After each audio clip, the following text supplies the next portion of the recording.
بسم اللہ الرحمن الرحیم۔ الناصر کا سر ڈول گیا۔ وہ صحرا کی صعوبتیں برداشت کر سکتا تھا، اپنے ساتھیوں کی یہ حالت اس کی برداشت سے باہر تھی۔ انہیں سنبھالنا اس کے بس سے باہر ہوا جا رہا تھا۔ اس کی اپنی جسمانی حالت بھی دگرگوں ہو گئی تھی۔ اس کے ساتھ اب ایک ہی ساتھی رہ گیا تھا جس کا دماغ ابھی ٹھکانے تھا۔ جسمانی لحاظ سے وہ بے شک ختم ہو چکا تھا۔ ان کے جو دو ساتھی باغ اور رقص کے واہمے کے پیچھے دوڑے تھے، چند قدم دوڑ کر گر پڑے۔ انہیں گرنا ہی تھا، ان کے جسموں میں رہا ہی کیا تھا۔ الناصر اور اس کے ساتھی نے انہیں بٹھا کر اپنے سہارے لے لیا اور ان پر کپڑوں کا سایہ کر دیا۔ ان کی آنکھیں بند ہو گئی تھی اور سر ڈول رہے تھے۔ تم اللہ کے سپاہی ہو، الناصر نے دھیمی سی آواز میں کہنا شروع کیا۔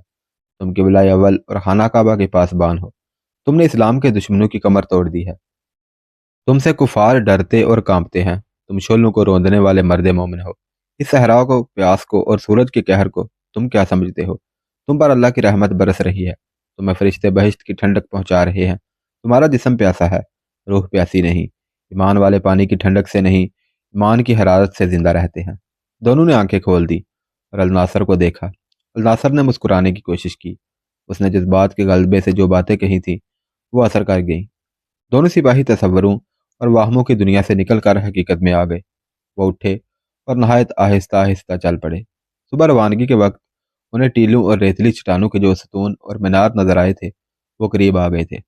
اب وہ بہت بڑے بڑے ہو گئے تھے۔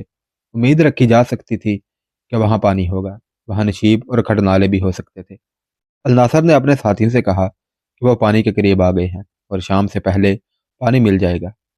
مگر وہ زمین اور وہ ماحول ایسی اور اتنی گرم حقیقت تھی کہ پانی کی امید شبنم کے قطرے کی طرح اڑ گئی۔ وہ ٹیلوں اور ٹیکریوں کے اور قریب چلے گئے۔ اچانک ایک سپاہی دوڑ اٹھا۔ وہ نعرے لگا رہا تھا، میرا گاؤں آ گیا ہے، میں سب کے لیے کھانا پکوانے جا رہا ہوں۔ کنویں سے میرے گاؤں کی لڑکیاں پانی نکال رہی ہیں۔ اس کے پیچھے دوسرا سپاہی دوڑ پڑا اور چلانے لگا، مرغابیاں مرغابیاں۔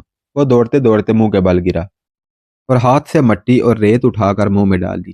الناصر اور اس کا تیسرا ساتھی دوڑے، اس کے منہ سے مٹی نکالی، کپڑے سے منہ صاف کیا اور اسے اٹھایا، مگر وہ چلنے کے قابل نہیں تھا۔ دوسرا سپاہی بھی گر پڑا تھا اور پیٹ کے بل رینگتے ہوئے کہہ رہا تھا، کنویں سے پانی پی لوں پھر تمہارے لیے کھانا پکواؤں گا۔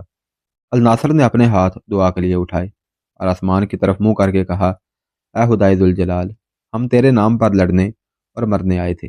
کوئی گناہ نہیں کیا، کہیں ڈاکہ نہیں ڈالا۔ اگر کفار سے لڑنا گناہ ہے تو ہمیں بخش دے صحراؤں کو آگ لگانے والے خدا۔ میری جان لے لے، میرے خون کو پانی بنا دے، میرے ساتھی پی کر زندہ رہیں۔ انہوں نے تیرے رسول صلی اللہ علیہ وسلم کے قبلہ اول کے غاصبوں کے خلاف لڑائی لڑی ہے، میرے خون کو پانی بنا اور انہیں پلا دے۔ اس کے ساتھی آہستہ آہستہ اٹھے اور ہاتھ آگے کو پھیلا کر یوں چلنے لگے جیسے انہیں کچھ نظر آ رہا ہو جس تک وہ پہنچنا چاہتے ہوں۔ الناصر اور اس کے ساتھی نے، جو ذہنی لحاظ سے ابھی ٹھیک تھا، اپنے ساتھیوں کو دیکھا تو وہ بھی قدم گھسیٹنے لگے۔ اس وقت الناصر کی آنکھوں کے آگے اندھیرا آیا اور چھٹ گیا، جیسے سیاہ گھٹا کا ٹکڑا چاند کے آگے سے گزر گیا ہو۔ اندھیرا گزر جانے کے بعد اسے محسوس ہوا جیسے اسے سبزہ زار نظر آیا ہو، مگر اس کے سامنے ٹیلوں اور چٹانوں کے مینار اور ستون تھے۔ اس نے ایک لمحے کے لیے سبزہ دیکھا ضرور تھا۔ اس نے اپنے آپ کو سنبھال لیا۔ وہ سمجھ گیا کہ صحرا اسے بھی فریب دینے لگا ہے۔ وہ ٹیلوں کے اندر جا رہے تھے۔ یہ ٹیلے چوڑے تھے، کوئی اونچا تھا، کہیں کہیں کوئی ریتلی چٹان بھی نظر آتی تھی۔ وہ اور آگے گئے تو کسی ندی یا دریا کا خشک پاٹ آ گیا۔ صاف پتہ چلتا تھا کہ صدیوں سے یہاں پانی نہیں گزرا۔ الناصر آگے آگے اور اس کے ساتھی اس کے پیچھے پیچھے جا رہے تھے۔ الناصر چلتے چلتے رک گیا۔ اس نے اپنے سر کو زور سے جھٹکا دیا، مگر اسے جو کچھ دکھائی دیا تھا وہ بدستور نظر آتا رہا۔ خشک پاٹ کے بائیں کنارے پر ریتلی چٹان تھی جو اوپر جا کر آگے کو جھک آئی تھی۔ شاید ایک دو صدیاں پہلے اس کے دامن سے پانی ٹکراتا رہا تھا۔ وہاں سے یہ پانی کی ماری ہوئی تھی۔ اس کی شکل برآمدی کی سی بنی ہوئی تھی۔ چھت خاصی اونچی تھی اور وہاں سایہ تھا۔ اس سائے میں دو گھوڑے کھڑے تھے اور ان کے قریب دو جوان لڑکیاں بیٹھی تھیں۔ وہ اٹھ کھڑی ہوئیں۔ ان کے رنگ گورے اور نقش و نگار بہت دلکش تھے۔ الناصر نے ان سے دور رک کر اپنے ساتھیوں سے پوچھا، تمہیں بھی وہ دو لڑکیاں اور دو گھوڑے نظر آ رہے ہیں؟ اس کے وہ دو ساتھی جو واہموں اور تصوروں کا شکار ہو چکے تھے خاموش رہے۔ ایک نے کہا، دھند ہے، کچھ بھی نظر نہیں آ رہا، اور وہ گر پڑا۔ اس کا وہ ساتھی جو ذہنی لحاظ سے ابھی ٹھیک تھا سرگوشی میں بولا، میں انہیں دیکھ رہا ہوں۔ اللہ ہم پر رحم کرے، الناصر نے کہا، ہم دونوں کے بھی دماغ موف ہو گئے ہیں۔ ہمیں بھی وہ چیزیں نظر آنے لگی ہیں جو حقیقت میں نہیں۔ جہنم کے اس ویرانے میں اتنی خوبصورت لڑکیاں نہیں آ سکتی۔ اگر ان کا لباس صحرائی ہانہ بدوشوں جیسا ہوتا تو ہم کہہ سکتے تھے کہ یہ تصور نہیں، حقیقت ہے۔ آگے چلو، سائے میں بیٹھ جاتے ہیں۔ یہ لڑکیاں نہیں، ہمارے ذہنوں کا فطور ہے۔ مگر میں ہوش میں ہوں، الناصر نے کہا۔ میں تمہیں پہچان رہا ہوں، تمہاری بات سمجھ گیا ہوں۔ میرا دماغ میرے قابو میں ہے۔ میں بھی ہوش میں ہوں، اس کے ساتھی نے کہا۔ اگر ہم حقیقت میں لڑکیاں دیکھ رہے ہیں تو جنات ہوں گے۔ لڑکیاں اس طرح بے حس و حرکت کھڑی انہیں دیکھ رہی تھی جیسے بت ہوں۔ الناصر دلیر آدمی تھا۔ وہ آہستہ آہستہ ان کی طرف بڑھا۔ لڑکیاں غائب نہ ہوئیں۔ وہ ان سے 4-5 قدم دور تھا جب ایک لڑکی نے، جو دوسری سے عمر میں کچھ بڑی لگتی تھی، دایاں بازو الناصر کی طرف کیا۔ لڑکی کی مٹھی باندھ تھی۔ اس نے شہادت کی انگلی اور درمیانی انگلی آگے کو کر دی۔ الناصر رک گیا۔ اس نے اتنی خوبصورت لڑکیاں پہلے کبھی نہیں دیکھی تھی۔ سر کی اوڑھنی سے ان کے جو بال شانوں پر پڑے نظر آتے تھے وہ باریک ریشم کے تار لگتے تھے۔ دونوں لڑکیوں کی آنکھوں کا رنگ بھی دلکش اور عجیب تھا۔ آنکھیں ہیروں کی طرح چمکتی تھیں۔ تم سپاہی ہو؟ بڑی لڑکی نے کہا۔ کس کے سپاہی ہو؟ سب کچھ بتاؤں گا، الناصر نے کہا۔ مجھے یہ بتا دو کہ تم صحرا کا دھوکہ ہو یا جنات کی مخلوق میں سے ہو۔ ہم جو کچھ بھی ہیں، تم بتاؤ کون ہو اور ادھر کیا کرنے آئے ہو؟ لڑکی نے پوچھا۔ ہم صحرا کا فریب نہیں، تم ہمیں دیکھ رہے ہو، ہم تمہیں دیکھ رہی ہیں۔ ہم سلطان صلاح الدین ایوبی کے چھاپہ مار سپاہی ہیں، الناصر نے کہا۔ راستہ بھول کر ادھر آ نکلے ہیں۔ اگر تم جنات میں سے ہو تو حضرت سلیمان علیہ السلام کا واسطہ، میرے ان ساتھیوں کو پانی پلا دو اور اس کے عوض میری جان لے لو۔ یہ میری ذمہ داری میں ہے۔ اپنے ہتھیار ہمارے آگے پھینک دو، لڑکی نے اپنا بازو نیچے کرتے ہوئے کہا۔ حضرت سلیمان علیہ السلام کے نام پر مانگی ہوئی چیز سے ہم انکار نہیں کر سکتے۔ اپنے ساتھیوں کو سائے میں لے آؤ۔ الناصر نے اپنے وجود میں ایک لہر دوڑتی محسوس کی، جیسے سر سے داخل ہوئی اور پاؤں سے نکل گئی ہو۔ وہ انسانوں کا مقابلہ کرنے والا جانباز تھا۔ اس کے شب خون اس کے ساتھیوں کو حیران کر دیا کرتے تھے، مگر ان لڑکیوں کے آگے وہ بزدل بن گیا۔ اس کے دل پر ایسے خوف کی گرفت تھی جو اس نے کبھی محسوس نہیں کی تھی۔ وہ جنات کی کہانیاں سنتا رہا تھا، جنات سے کبھی آمنا سامنا نہیں ہوا تھا۔ اسے ہر لمحہ توقع تھی کہ یہ 2 لڑکیاں اور 2 گھوڑے غائب ہو جائیں گے یا شکلیں بدل لیں گے۔ ان کے خلاف وہ کچھ نہیں کر سکتا تھا۔ وہ بے بس اور مجبور ہو گیا۔ اس نے اپنے ساتھیوں سے کہا کہ وہ سائے میں چلیں۔ ان میں سے ایک تو بے ہوش پڑا تھا، اسے گھسیٹ کر سائے میں لے گئے۔ اپنے متعلق بتاؤ، تم کیا کر کے آئے ہو؟ لڑکی نے پوچھا۔ پانی پلاؤ، الناصر نے التجا کی۔ سنا ہے جنات ہر چیز حاضر کر دیا کرتے ہیں، گھوڑوں کے ساتھ مشکیزیں بندھے ہیں، لڑکی نے کہا۔ ایک کھول لو۔ الناصر نے ایک گھوڑے کی زین کے ساتھ بندھا ہوا مشکیزہ کھولا۔ پانی سے بھرا ہوا تھا۔ اس نے سب سے پہلے بے ہوش ساتھی کے منہ میں پانی ٹپکایا۔ اس نے آنکھ کھولی اور اٹھ بیٹھا۔ الناصر نے مشکیزہ اس کے منہ سے لگا دیا، لیکن اسے زیادہ پانی نہ پینے دیا۔ باری باری سب نے پانی پی لیا۔ الناصر کا دماغ صاف ہو گیا۔ اس نے سوچا کہ یہ لڑکیاں تصور یا وہمہ ہوتا تو دماغ میں جان آ جانے سے یہ وہمہ غائب ہو جاتا، لیکن لڑکیاں وہاں موجود تھیں۔ اور سب سے بڑی حقیقت یہ تھی کہ اس نے پانی پیا تھا۔ اگر پانی محض تصور ہوتا تو اس سے اس کے جسم میں تازگی نہ آتی۔ اس نے لڑکیوں کو ایک بار پھر دیکھا اور بڑی غور سے دیکھا۔ اب وہ اسے اور زیادہ حسین نظر آئیں۔ وہ یقیناً انسان نہیں تھی۔ الناصر کی ذہنی، جذباتی اور جسمانی کیفیت یہ تھی کہ اسے اپنے اوپر کوئی اختیار نہیں تھا۔ وہ محسوس کر رہا تھا کہ وہ اپنی مرضی سے سوچنے کے قابل نہیں رہا۔ اس کے ساتھیوں کے چہروں پر زندگی اود کر آئی تھی۔ یہ اس تھوڑے سے پانی کا کرشمہ تھا جو ان کے جسموں میں گیا تھا، مگر الناصر کی طرح ان پر بھی خوف طاری ہو گیا تھا۔ لڑکیاں انہیں خاموشی سے دیکھ رہی تھی۔ باہر کی دنیا جل رہی تھی۔ زمین ایسے شعلے اگل رہی تھی جو محسوس ہوتے تھے، نظر نہیں آتے تھے، لیکن جہاں یہ لوگ بیٹھے تھے وہ ان شعلوں سے محفوظ تھے۔ اوپر ریتلی چٹان کی چھت تھی اور جگہ خاصی کشادہ تھی۔ بڑی لڑکی نے بازو الناصر کی طرف بڑھایا، درمیانی انگلی اور شہادت کی انگلی آگے کر کے بازو کو گھوڑوں کی طرف گھما کر کہا، وہ تھیلا کھول لاؤ اور اپنے ساتھیوں کو دو۔ الناصر ایسے انداز سے گھوڑے کی زین کے ساتھ بندھا ہوا چمڑے کا تھیلا کھول لایا جیسے اس نے یہ حرکت کسی جادو کے زیر اثر کی ہو۔ اس نے تھیلا کھولا تو اس میں کھجوروں کے علاوہ کھانے کی کچھ ایسی چیزیں پڑی تھیں جو صرف امیر لوگ کھایا کرتے تھے۔ خشک گوشت بھی تھا جو کھانے کے قابل تھا۔ اس نے لڑکیوں کو دیکھا۔ بڑی لڑکی نے کہا، کھاؤ۔ الناصر نے یہ چیزیں اپنے ساتھیوں میں تقسیم کر دی۔ ان سب کے پیٹ پیٹ سے لگے ہوئے تھے۔ انہوں نے کھانا شروع کر دیا۔ کھانا مقدار کے لحاظ سے تھوڑا تھا، جو بظاہر ایک آدمی کے لیے کافی تھا، لیکن چاروں سیر ہو گئے۔ انہیں ماحول نکھرا ہوا دکھائی دینے لگا۔ لڑکیوں کا حسن پہلے سے کہیں زیادہ پرکشش اور پر اسرار ہو گیا۔ تم ہمارے ساتھ کیا سلوک کرو گی؟ الناصر نے بڑی لڑکی سے کہا، جن اور انسان کا کوئی مقابلہ نہیں، تم آگ ہو، ہم مٹی اور پانی ہیں، ہم سب کا خالق خدا ہے، ہمیں اپنے خالق کی مخلوق سمجھ کر ہم پر رحم کرو، ہمیں ترکمان کے راستے پر ڈال دو، تم چاہو تو پلک جھپکتے ہمیں ترکمان پہنچا سکتے ہو۔ الناصر نے اسے اپنی تمام کارگزاری سنا دی۔ اس کی ٹولی نے جس دلیری سے شب خون مارے اور جو نقصان کیا تھا وہ پوری تفصیل سے سنایا، پھر یہ بتایا کہ وہ کس طرح واپسی کے راستے سے بھٹک گئے ہیں۔ تم اپنے سپاہیوں سے بہتر سپاہی معلوم ہوتے ہو، لڑکی نے کہا، کیا تمہاری فوج کا ہر ایک سپاہی یہ کام کر سکتا ہے جو تم نے کیا ہے؟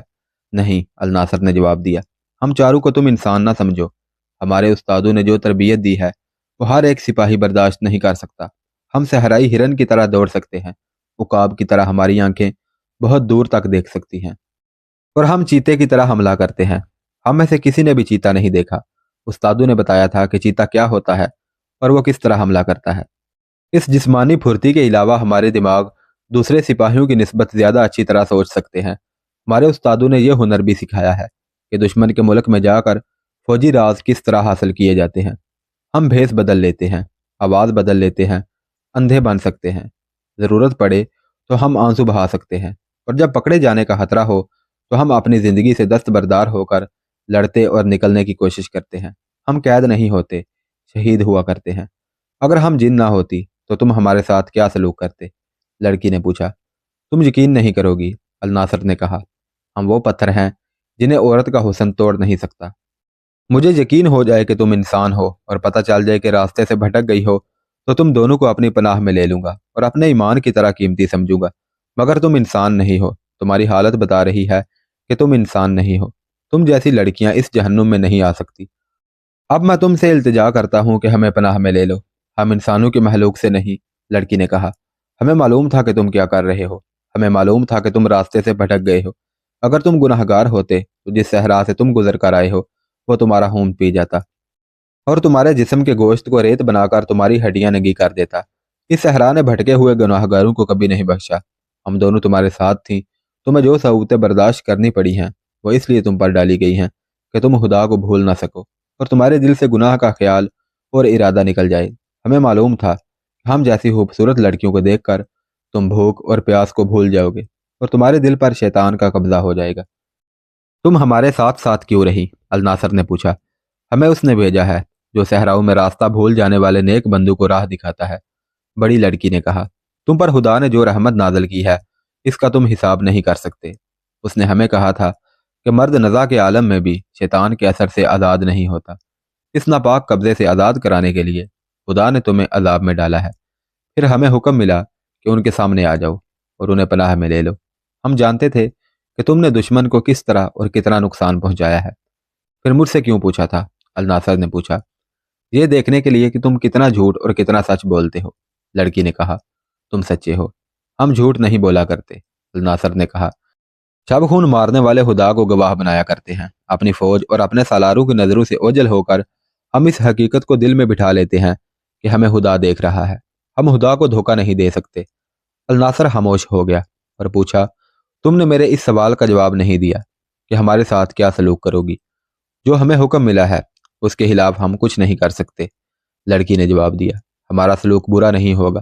ہم دیکھ رہے ہیں کہ تم اب بول نہیں سکتے، تمہاری اور تمہارے ساتھیوں کی آنکھیں بند ہو رہی ہیں، مگر تمہارے دلوں میں جو خوف ہے وہ تمہیں سونے نہیں دے رہا۔ دل سے خوف نکال دو اور سو جاؤ۔ پھر کیا ہوگا؟ الناصر نے پوچھا۔ جو اللہ کا حکم ہوگا، لڑکی نے جواب دیا۔ ہم تمہیں نقصان نہیں پہنچا سکتے۔ اگر بھاگنے کی کوشش کرو گے تو ان ریتلے ستونوں کی طرح ستون بن جاؤ گے۔ تمہیں دور سے یہ ستون نظر آئے ہوں گے، ان کے اوپر کوئی چھت نہیں، یہ مینار لگتے ہیں، اصل میں انسان ہیں، انسان تھے۔ ہمیں حکم نہیں کہ تمہیں دکھاؤں، اگر حکم ہوتا تو کسی بھی مینار پر تم تلوار کے ضرب لگاتے، اس میں سے خون پھوٹتا۔ الناصر اور اس کے ساتھیوں کی آنکھیں خوف سے باہر آنے لگی، ان کی سانسیں رک گئیں۔ یہ روئے زمین کا جہنم ہے، لڑکی نے کہا۔ ادھر وہی آتا ہے جو راہ سے گمراہ ہو جاتا ہے، اور وہ کہ جو بھولے بھٹکے مسافروں کو راستہ دکھاتا ہے اور کسی کو نظر نہیں آیا کرتا۔ انہیں غزال جیسے خوبصورت جانوروں یا ہم جیسی خوبصورت لڑکیوں کے روپ میں آ کر انہیں راہ پر ڈالتا، پانی پلاتا اور انہیں اس دوزخ کی اذیت سے بچا لیتا۔ مگر انسان گناہوں کا اتنا شیدائی ہے کہ غزال کو دیکھتا ہے تو اس پر تیر چلاتا ہے کہ اسے مارے اور اس کا گوشت کھائے۔ اور جب ہم جیسی عورت دیکھتا ہے تو اسے تنہا اور مجبور سمجھ کر اسے عیش و عشرت کا ذریعہ بنانے کی کوشش کرتا ہے۔ وہ بھول جاتا ہے کہ اس کا آخری وقت آن پہنچا ہے۔ وہ لڑکی سے کہتا ہے کہ آؤ میرے ساتھ، تمہارے ساتھ شادی کروں گا، تم میرے حرم کی ملکہ ہوگی۔ ریت اور مٹی کے یہ بے ڈھنگ اور لمبوترے مینار ایسے ہی آدمی تھے، تم ان میں شامل نہیں ہوگے، سو جاؤ۔ اگر ہمیں دیکھ کر تمہارے دل میں گناہ انگڑائی لے تو اسے بھی سلا دینا، ورنہ تمہارا انجام یہی ہوگا جو تم دیکھ رہے ہو۔ انسان کی یہ کمزوری ہے کہ جس لذت کی وہ پیداوار ہے اسی لذت کا شیدائی ہو کر تباہ ہوتا ہے اور بڑے برے انجام کو پہنچتا ہے۔ انسان کی اس کمزوری نے قوموں کے نام و نشان مٹا دیے ہیں۔ لڑکی کے بولنے کے انداز میں جادو کا اثر تھا۔ یہ کسی پہلو اس دنیا کی لڑکی نہیں تھی، اس کے سینے میں ایک مقدس پیغام تھا۔ الناصر اور اس کے ساتھیوں پر تقدس طاری ہو گیا اور وہ خود فراموشی کے عالم میں سنتے رہے۔ پھر وہ اونگنے لگے اور ایک ایک کر کے لڑک گئے۔ چاروں گہری نیند سو گئے تو بڑی لڑکی نے چھوٹی لڑکی کی طرف دیکھا، دونوں مسکرائیں اور انہوں نے سکون کی لمبی آہ بھری۔ الناصر کو کچھ خبر نہیں تھی کہ جس طرح اس کا مشن کامیاب ہو چکا ہے اسی طرح اس کی فوج ایک ہی حلے میں اپنے مشن میں کامیاب ہو چکی ہے۔ اتحادی فوج کو سلطان ایوبی بکھیر کر بھگا چکا تھا۔ اتحادی فوج کا سالار اعلیٰ سیف الدین میدان جنگ سے لاپتہ ہو چکا تھا اور اب سلطان ایوبی سیف الدین کے ایک سالار مظفر الدین کا انتظار کر رہا تھا۔ اسے خطرہ محسوس ہو رہا تھا کہ اگر مظفر الدین میدان جنگ میں ہوا تو وہ جوابی حملہ ضرور کرے گا۔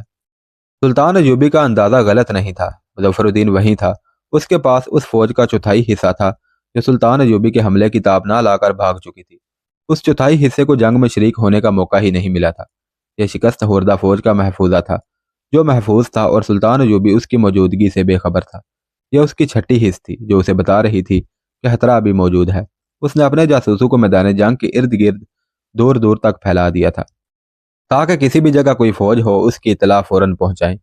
وہاں ہر فوجی کے ذہن میں یہی خیال تھا کہ سیف الدین کی فوج مکمل طور پر ختم ہو چکی ہے، اور یہ سوال ہی پیدا نہیں ہوتا تھا کہ اس فوج کا کوئی سپاہی یا افسر زندہ موجود ہوگا۔ ان میں سے جو زندہ موجود تھے وہ سلطان ایوبی کی فوج کی حراست میں جنگی قیدی تھے۔ پہلے بتایا جا چکا ہے کہ وہ ہتا ایسا تھا کہ جس کے خد و خال کئی کئی دستوں کو ایک ایک نشیب میں، چٹانوں کے جھرمٹ میں یا جنگلوں میں چھپا سکتے تھے۔ سلطان ایوبی کے جاسوسی نظام کو یہی دشواری پیش آ رہی تھی، حالانکہ یہ وہ نظام تھا جو دشمن کے پیٹ میں جا کر راز نکال لایا کرتا تھا۔ مظفر الدین نے میدان جنگ سے 2 میل دور ایسی جگہ اپنے دستے چھپا رکھے تھے جو اس خطے کا نشیبی علاقہ تھا۔ وہاں جنگل بھی تھا اور ارد گرد چٹانیں بھی۔ وہ اپنے خیمے میں بیٹھا سلطان ایوبی پر حملے کا منصوبہ بنا رہا تھا۔ وہ بہت ہی جلدی میں تھا۔ اس کا ایک نائب سالار خیمے میں داخل ہوا۔ اس کے ساتھ ایک اور آدمی تھا۔ کوئی نئی خبر ہے؟ مظفر الدین نے پوچھا۔ صلاح الدین ایوبی کی فوج میں کوئی تبدیلی نہیں آئی، نائب سالار نے کہا۔ تفصیل اس سے سن لو، یہ سب کچھ دیکھ کر آیا ہے۔ یہ آدمی جاسوس تھا۔ اس نے کہا، صلاح الدین ایوبی کی فوج نے ابھی ہماری اس فوج کا سامان نہیں اٹھایا جو بھاگ گئی ہے۔ زخمیوں کو اٹھا کر لے گئے ہیں، لاشیں بھی اٹھا لی گئی ہیں۔ ہماری لاشوں کو بھی وہ اپنی لاشوں کے ساتھ الگ الگ قبروں میں دفن کر رہے ہیں۔ مجھے ان کی خبر سناؤ جو ابھی زندہ ہیں، مظفر الدین نے کہا۔ مرنے والوں کو قبروں میں اترنا ہے، وہ اتر رہے ہیں۔ کیا ایوبی نے اپنی فوج میں کوئی رد و بدل کیا ہے؟ اس کا دایاں بازو وہیں ہے یا ادھر ادھر ہو گیا ہے؟ قابل سعد احترام سالار، جاسوس نے کہا، میں سپاہی نہیں کماندار ہوں۔ میں جو خبر دے رہا ہوں وہ کچھ سوچ سمجھ کر دے رہا ہوں۔ میرا مقصد یہ نہیں کہ آپ کو خوش کروں اور آپ کی حفگی سے ڈروں۔ میرا مقصد بالکل آپ ہی کی طرح ہے کہ سلطان ایوبی کی فتح کو شکست میں بدلا جائے۔ آپ کچھ جلدی میں معلوم ہوتے ہیں، جلدی ضرور کریں، جلد بازی سے بچیں۔ میں جو کہہ رہا ہوں مجھے کہنے دے، مجھے پابند نہ کریں۔ میں جانتا ہوں کہ آپ کی نظر سلطان ایوبی کے دائیں پہلو پر ہے کیونکہ یہی ہدف آپ کی آسان زد اور رسائی میں ہے، مگر میں نے اس کی فوج کے دوسرے حصوں کو بھی پیش نظر رکھ کر دیکھا ہے کہ ہم اس کے دائیں پہلو پر حملہ کریں گے تو سلطان ایوبی فوج کے دوسرے حصوں کو کس طرح استعمال کرے گا۔ وہ ہمیں گھیرے میں لینے کی کوشش کرے گا، مظفر الدین نے کہا۔ گھیرا وسیع رکھے گا، ہمیں گھمائے پھرائے گا اور گھیرا تنگ کرتا جائے گا۔